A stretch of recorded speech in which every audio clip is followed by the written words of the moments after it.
തെക്കൻ പോർച്ചുഗലിൽ വ്യോമാഭ്യാസത്തിനിടെ വിമാനങ്ങൾ കൂട്ടിയിടിച്ച് ഒരു പൈലറ്റ് മരിക്കുകയും മറ്റൊരാൾക്ക് പരിക്കേൽക്കുകയും ചെയ്തു.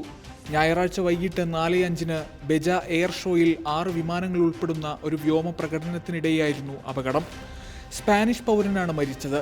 അപകടത്തിൽപ്പെട്ട വിമാനത്തിലെ രണ്ടാമത്തെ പൈലറ്റിന് സാരമായി പരിക്കേറ്റതായും ഇയാൾക്ക് അടിയന്തര ചികിത്സ നൽകിയ ശേഷം ബൈജ ആശുപത്രിയിൽ പ്രവേശിപ്പിച്ചതായും വ്യോമസേന അറിയിച്ചു. 6 വിമാനങ്ങളും സ്പാനിഷ്, പോർച്ചുഗീസ് പൈലറ്റുമാർ ഉൾപ്പെട്ട യാക് സ്റ്റാർസ് എന്ന എയറോബാറ്റിക് ഗ്രൂപ്പിൽപ്പെട്ടതാണെന്ന് വ്യോമസേന അറിയിച്ചു.